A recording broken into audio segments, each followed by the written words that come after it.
especie va a aumentar su número de oxidación, es decir, que su número de oxidación se va a volver más positivo. Por ejemplo, dígase, de pasar de un estado de oxidación de -2, al perder un electrón, va a adoptar un estado de oxidación de -1, es decir, su número de oxidación se va a ir volviendo cada vez más positivo. Al revés, sucede con la reducción. La reducción es el proceso mediante el cual una especie química va a ganar electrones. Por ende, al ganar electrones, va a ganar cargas negativas y por lo tanto su número de oxidación va a disminuir y se va a ir volviendo cada vez más negativo. Es decir, de -1, -2, -3 o incluso de +1 a 0, a -1, se va a ir volviendo cada vez más negativo. La especie que pierda estos electrones, que los done, que los ceda, es decir, a la especie que se oxida, se la va a llamar agente reductor. ¿Y esto por qué? Porque cuando esa especie se está oxidando, lo que hace es causar que otra especie se reduzca. Por eso se lo llama agente reductor. Y a la inversa sucede con la especie que se está reduciendo, es decir, la que está ganando electrones. Mientras esta especie se reduce, va a causar que otra se oxide. Y por eso se la denomina agente oxidante. Las ambas, o sea, tanto la reacción de oxidación como la de reducción, ocurren simultáneamente, es decir, al mismo tiempo. No puede ocurrir que una especie se esté oxidando sin que otra se esté reduciendo. Y al revés también, nunca va a ocurrir que una especie se reduzca sin que otra se esté oxidando. Pero cuando las estudiamos de forma independiente, las estudiamos como semi-reacciones. Es decir, estudiamos o analizamos la semi-reacción de oxidación y la de reducción, pero a global, digamos, al final las terminamos sumando y las pensamos como una suma de reacciones que son independientes. Ustedes digamos, si han por ahí leído la guía, van a ver que hay dos métodos por los cuales se puede ajustar cualquier reacción redox. El método del número de oxidación y el del ion-electrón. De acá, y no solamente en la materia de química general, sino que en otras también posteriores más adelante, siempre se van a manejar con el método del ion-electrón. Pero bueno, si bien eh, se van a manejar con este, ambos métodos tienen que cumplir esos dos ítems que están en el Power. En ambos métodos, las ecuaciones balanceadas tienen que cumplir con que haya un balance de masa, es decir, que haya el mismo número de átomos de reactivos y el mismo número de átomos en los productos, y también tiene que haber un balance de cargas, es decir, que cuando yo sumo todas las cargas del lado de los reactivos, tiene que haber exactamente el mismo número de cargas del lado de los productos. Tanto la masa como las cargas tienen que ser iguales en los reactivos y en los productos. Así como a modo de ejemplo, como para volver a verlo, les puse la reacción de descomposición del agua oxigenada. En este caso, con el método del ion-electrón, ustedes tienen que seguir una serie de pasos para poder ajustar la reacción redox. De estos pasos, el primero consiste en escribir la ecuación no balanceada, la ecuación tal y cual se las dan, y tienen que identificar la especie que cambia, la especie o las especies, dependiendo de la reacción que les den, que cambia su número de oxidación. En este caso, la única especie que va a cambiar su número de oxidación, si se fijan, es la del oxígeno. El hidrógeno mantiene, digamos, su número de oxidación, que es +1, tanto en los reactivos como en los productos. Pero el oxígeno está cambiando su número de oxidación y por lo tanto va a ser la especie que se reduce y a la vez que se oxida. En otras reacciones suelen tenerlas separadas, es decir, hay una especie en particular que se oxida y otra que se reduce. Pero bueno, en este caso es el oxígeno el que sufre ambos cambios. Como segundo paso, tienen que dividir en dos semirreacciones la reacción global. Es decir, primero identifican la reacción de reducción y luego escriben la de oxidación. Eh, en general, digamos, en libros o en internet también suelen escribirlas al revés, primero la de oxidación y después la de reducción, pero en este caso los profes siempre les van a pedir que escriban primero la de reducción y después la de oxidación.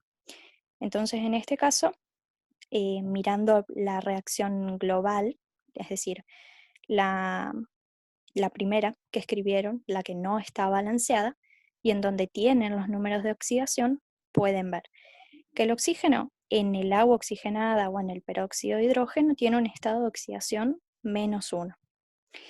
Y que cuando da el producto de agua, el oxígeno pasa a un estado de oxidación -2. Entonces, ¿qué sucede? Disminuye su número de oxidación porque ganó un electrón. Entonces, esta va a ser la reacción o la semi-reacción de reducción. Por otro lado, el oxígeno, cuando da como producto el, quiero decir, el peróxido de hidrógeno, cuando da como producto el oxígeno molecular, lo que hace es aumentar su número de oxidación, es decir, pierde un electrón y por eso pasa de -1 a 0. Entonces, esa es la semi-reacción de oxidación.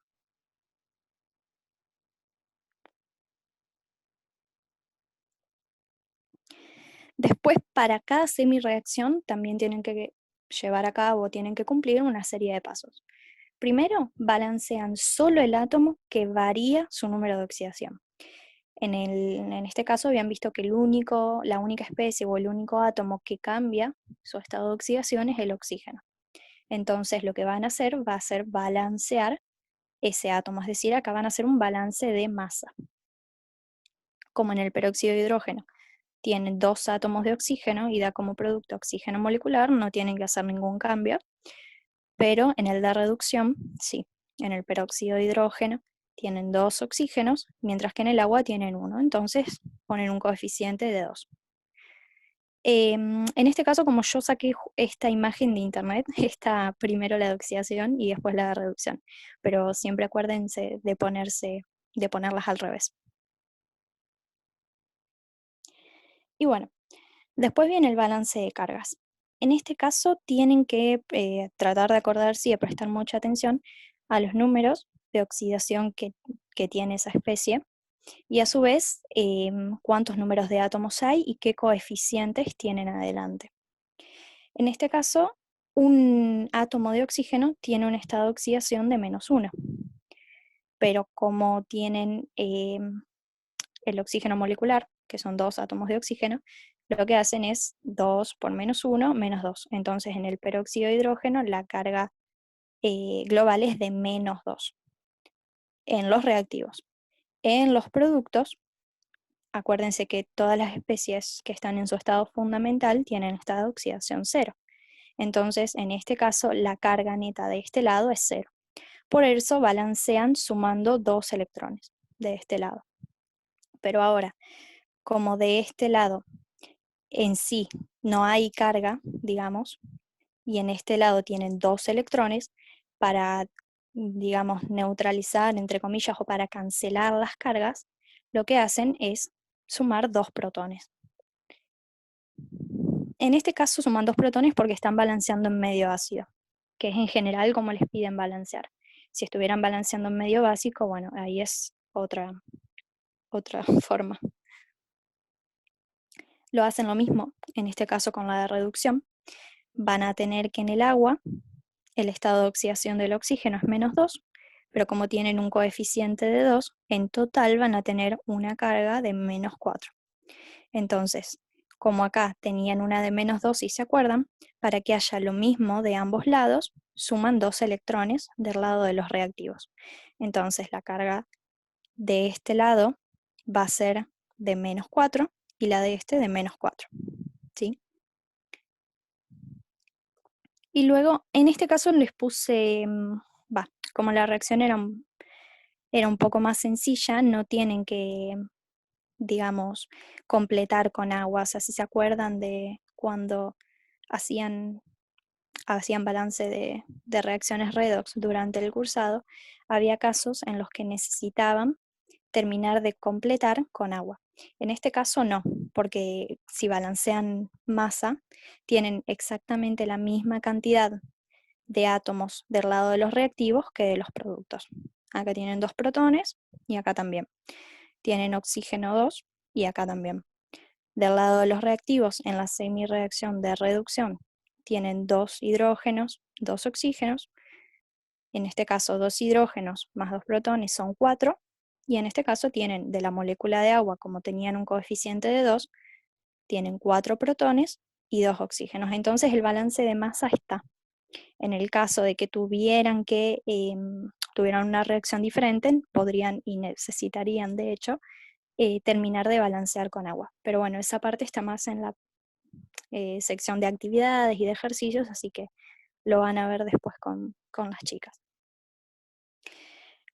Al final, lo que es el paso 6, en el que tienen que balancear con electrones entre las dos semireacciones, en este caso, como también es una reacción bastante sencilla, no lo necesitan. Es decir, en la semireacción de reducción se intercambian 2 electrones y en la de oxidación también se intercambian 2 electrones. Entonces, cuando sumen ambas, esos se van a cancelar. Por lo tanto, no necesitan multiplicar cada semireacción por algún número que les permita cancelarlos. ¿Se acuerdan que, por ejemplo, si tuvieran en la reacción de oxidación 5 electrones que se intercambian y en esta 2, tenían que multiplicar cada semireacción por un valor que les permita que les dé la misma cantidad de electrones intercambiados? Entonces, a eso se refiere el paso 6 con el balance de electrones entre las dos semireacciones. Y bueno, después como último paso tienen que sumar ambas semireacciones tal cual están y así obtienen la ecuación iónica total, que es la primera que ven acá. Y después, bueno, dice que de ser posible tienen que obtener la ecuación química global. Para obtenerla, en este caso, simplemente lo que hacen es cancelar, digamos, los reactivos y productos que tengan en las mismas proporciones en ambos lados de la ecuación. Como en este caso tienen 2 protones y en este también, pueden decir que se cancelan.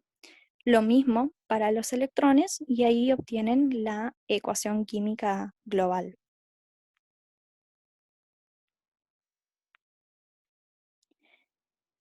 Y bueno, en lo que respecta a la partecita de teoría, no tienen mucho más, así que de última, si tienen alguna duda, eh, díganla, no hay ningún problema. Y si no, siguen ahora en la parte práctica con las chicas.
Bueno, vamos a esperarla un segundo a Maga.